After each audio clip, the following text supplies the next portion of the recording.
Welcome to Saving America. This is your host, Dr. David D. Schein. Our series of interviews for Saving America establishes that the world is full of interesting people. Once you hear from our next guest, I'm sure that you will agree that he deserves the moniker of interesting person. Saving America welcomes Simon Hankinson for his first appearance on Saving America.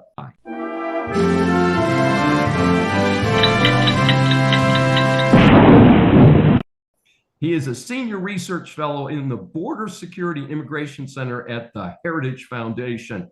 From 1999 to 2023, he was a Foreign Service officer serving in, get this list of countries: India, Fiji, Ghana, Slovakia, Togo, Washington, D.C., well, Washington's in there, Marseille, and Nairobi. Prior to entering the State Department, Hankinson worked as a lawyer in London and then taught history, English, and drama at a private school in Miami. That's quite a background. Hankinson holds a master's degree in modern history from St. Andrews, Scotland. I was there this summer. Beautiful place. Wow. And has a degree from the College of Law in London and a master's degree in international security affairs from the National Defense University in Washington, D.C. We've invited Simon to share some of his recent research on important security topics. So, and Simon, we're really happy to catch up with you here. We don't want to keep you from your keyboard too long, but as you know, we promised to ask only 3 questions. First one is, I read the article you wrote with Emma Waters, American Surrogates and Birthright Citizenship with Interest. What's happening here and how can it be corrected? And I know that this is in the news this week because of the, Trump putting his cabinet together and stuff. Yeah, this is not such a high-profile issue as compared to, say, birth tourism, but it really is a little worrying. It's one of those things, that is made possible by advancing technology. There's so many good things. Couples who want a child can have one when maybe 50 years ago they can't, but nothing, comes without problems, and there's always another side. So under the current interpretation of the 14th Amendment, which some of my colleagues here at Heritage and other legal scholars would argue is erroneous. That obviously was an amendment right after the Civil War to protect former slaves, Black Americans, from losing any of their rights. We wanted to make sure that they were protected. If they were born in the United States, their citizenship couldn't be taken away from them, et cetera. But obviously that was before jet planes and even steamships. So you didn't have the ease of travel that you have today. And we have had a phenomenon of birth tourism for many years. It used to be women from Mexico generally would sort of hop across the border to give birth. That way their child would be an American citizen, and then down the line could petition for them. So they called them anchor babies. Sometimes it was just because the hospital was better, and it wasn't always a negative, or at least a self-interested reason. But that was the phenomenon for, let's say, the post-war period early on. But then in the past, say, 4 or 5 decades, we have seen women coming from all over the world, from China, from India, from Nigeria, from wherever. Anyone who has enough money could come to the United States, give birth, that child would become an American citizen, and it became sort of a status thing. And then you had companies setting up packages. You've got Chinese companies in California that will give a whole soup to nuts package for women from China. They can fly into the country, put them up in a nice hotel, go to Disneyland, shopping trips, massages, whatever, give birth, and whenever you're ready to go home, you go home with your newly minted American citizen child. Well, that child may have absolutely no connection to the United States. Their family may never pay taxes, may never be involved in the community or volunteer for, the military or the fire department or anything. But yet, at least for that child, they're a citizen for life. It doesn't necessarily pass on to their children, but that's a sort of complicated citizenship law.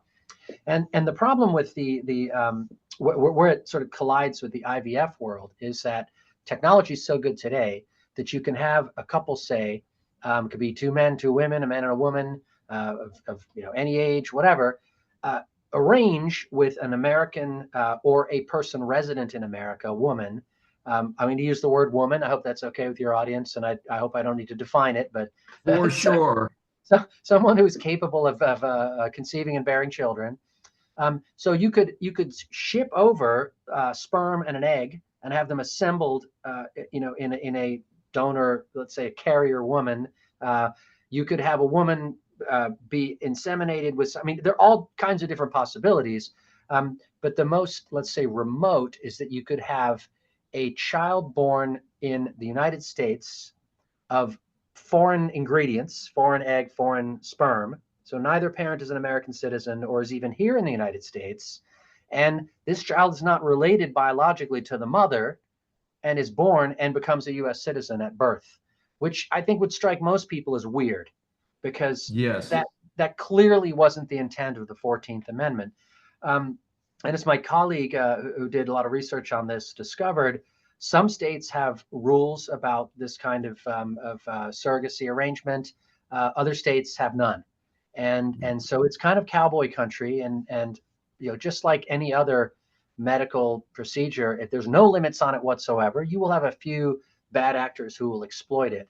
And it seems like a loophole that should be closed, at least to us, that it shouldn't be possible for two foreign nationals to conceive a foreign national child in the United States that then acquires all of the benefits of US citizenship, but with absolutely no roots in the United States or even to an American. Absolutely incredible. Uh, Staying on track here, your article, America's alarmingly high terror threat just keeps climbing the more we fling open our doors. And you highlight a very critical issue. What do you recommend for the incoming Trump administration to somehow reduce this terror threat? We've heard what Tom Homan proposes to do, but are there things local police could do, of course, if they're not pretending to be a sanctuary city? Well, this is one of the easier questions to answer because we simply need to flip back through the pages of time to about January 10th, 2020, and simply reinstate the policies that were working in that period to control the flow over the border. Now, I don't think there's ever been a time in the last century when the U.S. Mexican border, let alone the U.S. Canada border, was 100% sealed. Not a squirrel could get through. That's not ever the ambition. The ambition is to have control over the border so that we mostly know who's coming and we can mostly intercept dangerous individuals and drugs and so on. And in the last 4 years, it has been possible for criminals and terrorists to come in amidst the millions of people that are being paroled or released at the border. And you just have to do some basic math. It's not a question of every person coming to the United States being a criminal or a terrorist. Of course, that's not statistically likely. That's not the case. But if you look at the murder rate in the United States, it's about 5 in 100,000. In some countries, it's much higher. In Mexico, it's I think 25 in 100,000. So let's just take that as a baseline. If you have 100,000 people coming in, then it's conceivable 25 of them have criminal records for murder, right? Or will commit murder. And you know that within a given population of 1 million people in the United States, a certain percentage of them will have criminal records for everything from theft to assault to rape to murder. And the question is, who are those people? And in our normal immigrant visa system, where you're interviewing at a consulate overseas, I've probably done, I don't know, 50,000 of those in my career, immigrant and non-immigrant tourist visas. For the immigrants, the ones who are coming permanently, they have to submit a police clearance from their home country. They have to submit a medical check. Now, could they lie? Could they? Yeah, they could. But it's much, much harder. They at least have to go to their local police and obtain some kind of document. And you have local staff there who speak the language. More than once, I've had my local staff come up to me and say, hey, that person you just interviewed, I remember seeing him in the newspaper last week. He's wanted in a corruption trial or whatever. And we would find out that people were no good. When they show up at the southern border, they are currently, and I hope this is put to a stop pretty soon, they are simply processed, meaning they take their fingerprints, ask them their name, say, show us your documents. They all very often say, oh, I don't have any documents because I threw them in the river on the way over. You go down there to the border, you will see piles of documents. They try to clean them up because it's embarrassing, but I picked up like a whole handful. I picked up residency cards from Peru, Turkey, all over the world that people had just dropped, including refugee cards from other countries where they were already given refugee status. Now, if you're a criminal or a terrorist, you might not want to go that route. You might not want to just show up and surrender to Border Patrol and wait till you get released, because there's always a slim chance that you would be in some U.S. database. Incredibly unlikely, but let's say you're an Afghan terrorist, or you're a known whatever extremist from the Middle East. You might be in our system, Iraqi or whatever. So then you'd sneak in as a gotaway, and the estimates are at least 2 million people have been able to enter the United States without any observation or any encounter with an agent. So they haven't been, their name hasn't been recorded, they haven't been interviewed, they haven't been asked any questions. So you have to extrapolate. If we're catching, it's over a couple hundred, I think, at this point, people who were actually either surrendered to or caught by Border Patrol and found to have some kind of terrorist record in our watch list database, you have to assume that some of them came in and didn't surrender or get caught by Border Patrol. They're among those 2 million that got in. And, best case, these are guys who were, they're retired terrorists, and they've come here and they're just going to go and become, happy farmers and leave everybody alone. But there's always a possibility. To give you one example, there's the Afghan who came here. I don't know whether he was paroled or released at the border, but he was an illegal immigrant who was allowed in by this administration, knowingly, consciously, who planned a terrorist attack on the last election on November 5th. And fortunately, he was discovered beforehand and he didn't get away with it. But individuals like that have never had it easier in terms of entering the United States. And the odds of one of them sooner or later being able to do something that's going to hurt American citizens, I would say, is pretty high. It's just an amazing and difficult situation, and I'm glad your article puts a fine point on it. The third article we're going to spend most of the time on, and this is a report you did with Aaron Schneidezon. Trendy Aragua is also a more convenient acronym. TDA is this terrorist gang from Venezuela. I am hearing some incredible reports, and it's just like a few months ago, all of a sudden we heard about some apartment complexes in Aurora, Colorado, and now I'm hearing it's in 26 states have been identified. Tell our audience a little bit about TDA, what's going on, what does the Trump administration need to do basically on day one? Well, this is I wrote a piece actually not quite a year ago, and I said in it, if you haven't heard of Tren de Aragua, you soon will. And those are pretty prophetic words, because at that point, I hadn't even heard of them. I was at a conference in Miami, and an expert on Tren de Aragua and crime in Latin America, Joseph Humeyer, told me about them. And I did a little research, and I thought, okay, this is not going to be good, because Venezuela was exporting, I think 8 million people have left Venezuela under Chavez and Maduro. And they're kicking out lots of ones that they don't want to have around, because either they're opponents or criminals or whatever. We've only taken probably 1 million plus. A lot of them are in Colombia and other countries, but still among the million are many members of this gang. It was formed, give or take, a decade ago, we think, in the Tocaron prison. They are very violent. They deal in drugs. They do extortion. They pimp out young women. They do all of the kind of rotten things that gangs do and organized crime does. I wouldn't call them terrorists, because they're not linked to the state. They're not trying to overthrow the United States. They're just trying to take over networks of crime and make money. So they came in over the southern border. In many cases, they were caught, meaning like they encountered the Border Patrol and then they were released and told, hey, show up at an immigration hearing in 6 months, whatever, a year. Some of them were paroled in under this special Biden program: Cuba, Haiti, Nicaragua, and Venezuela, 30,000 a month from those 4 countries. Basically, they were allowed to schedule their appointment to enter the country illegally. And then they were given this status called parole, which is not really a status. It's sort of a, you're allowed in, but not in any really legal capacity other than we're not going to deport you. I mean, I've written a lot about parole. It was designed for very specific circumstances for very few people, case by case, a couple hundred a year. And it was used in a really egregious way under this administration to let in, like 1.5 million people. And they've gone to, they took over apartment complexes in Aurora, Colorado. They basically went back to doing what they were doing in Venezuela, which is organized crime. We've found them now in New York City. There was the murder of the college student in Georgia, Laken Riley, was by someone who reportedly was either a member or associated with the gang, as was his brother.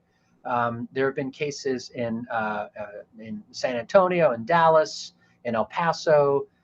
So it is creeping. And I think there was a report in Fox News recently that was referencing a Homeland Security report. So it's now a well-known phenomenon that has disseminated itself through the country faster than any other gang that I recall. And we know about MS-13, and there's other foreign and homemade gangs. But this one, thanks to the policies at the border, has been able to get large numbers of soldiers, let's call them, of active members in an incredibly short time. And they've been very busy, and everything from smash and grab jewelry store robberies to petty theft, cell phone theft rings, pimping, and unfortunately murder and violent crime. Well, it's a rather extraordinary situation. What would you say that the Trump administration needs to do to kind of kick in and really move the ball forward? Because, I mean, I'm in Houston, Texas. The advantage that we have here is that the police will actually shoot people if they don't cooperate being arrested. And we've just had a election, including a local election, where every Democrat judge who had a Republican opponent, the Republican was elected. I think we have 12 new Republican judges. They were specifically elected on stop the violence, stop releasing criminals back out to do more violence. So is that what we need elsewhere? Yeah, I think, I hope that if these guys think that they can get away with what they were doing in Venezuela in Texas, they're going to be sadly mistaken. And that's essentially all that's needed is law enforcement.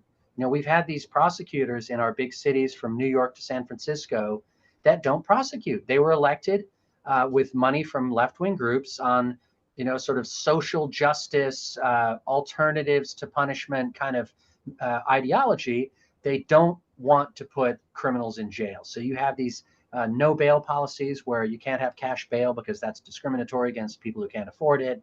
And they're releasing people, criminals, time and time again out onto the streets.